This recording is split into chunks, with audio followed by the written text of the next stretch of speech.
আমরা আজকে কত অধ্যায় থেকে পড়াটা শিখব? তৃতীয় অধ্যায়ের নাম কি?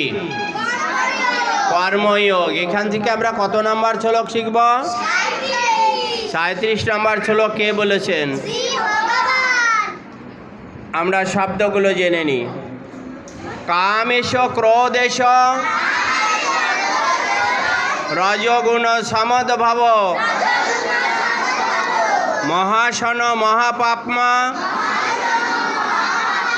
বিদ্যেয়নম ইহ বৈরিণম। কামেশ ক্রোধেশ রজগুণ সমদ্ভব মহাশন মহাপাপ্মা বিদ্যেয়নম ইহ বৈরিণম।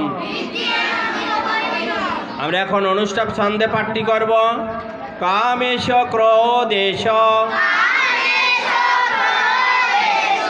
রজগুণ সমদ্ভব মহাশন মহাপাপ্মা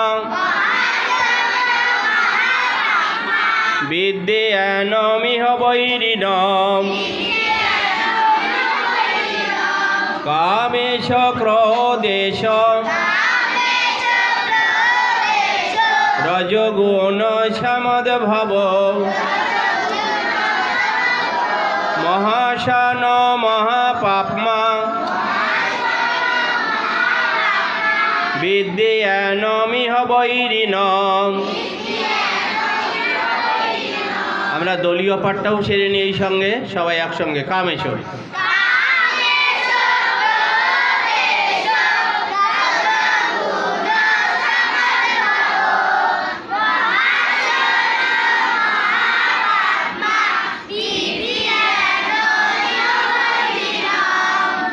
শ্রী ভগবান বললেন